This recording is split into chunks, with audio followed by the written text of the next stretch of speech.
बिस्मिल्लाहिर्रहमानिर्रहीम। अस्सलाम वालेकुम। आज हम बात करेंगे 24वें रोज़े के आमाल और वज़ाइफ के बारे में। 24वें रोज़े के दिन नमाज फ़जर के बाद या हय्यु या क़य्यूम 100 मरतबा पढ़ें। बहुत ही बाबरकत विर्द है।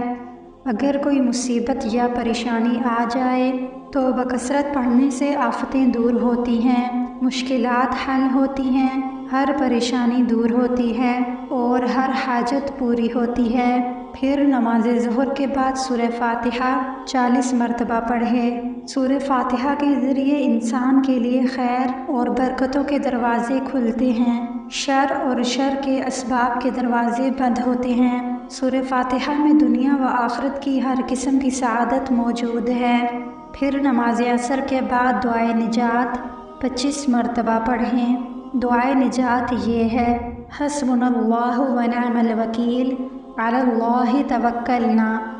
दुआए निजात पढ़ने से हर मुश्किल काम आसान हो जाता है और कोई जायज़ काम रुकता नहीं, और अगर कसरत से पढ़ा जाए तो बेशुमार फ़वाइद हैं। आपके काम इस तरह बनेंगे कि आप हैरान रह जाएंगे। नीज़ ये कलमा तमाम दुनियावी और उखरवी मकासद में कामयाबी का ज़ामिन है। ये जुमला इब्राहीम अलैहिस्सलाम ने उस वक्त कहा था जब उनको आग में डाला गया था।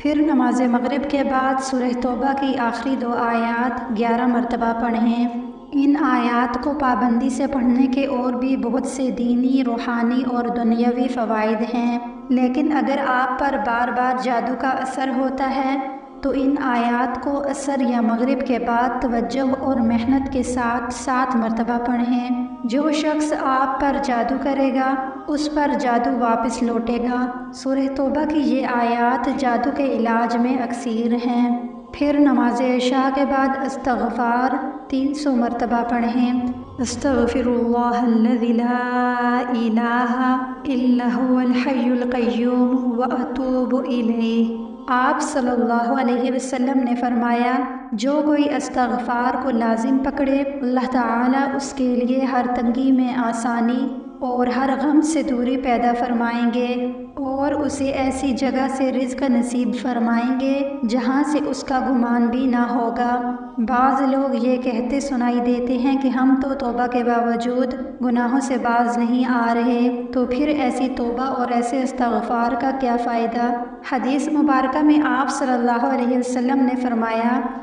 जो शख्स इस्तग़फ़ार करता रहे उसे गुनाहों पर इसरार करने वाला नहीं समझा जाएगा, अगरचे दिन में वो 70 मरतबा उस गुनाह का इर्तिकाब क्यों न करे। जो कोई ये ख्वाहिश रखता है कि क़यामत के दिन अपना नामा आमाल देख कर खुश हो तो उसे चाहिए कि इस्तग़फ़ार कसरत से पढ़ा करे। आज के इस वीडियो में इतना ही। उम्मीद है आपको वीडियो पसंद आई होगी। अगर पसंद आई है तो वीडियो को लाइक और चैनल को सब्सक्राइब कीजिए और सदका जारिया की नीयत से ज़्यादा शेयर करें। हाजिर होंगे एक नई वीडियो के साथ, तब तक अल्लाह निगहबान।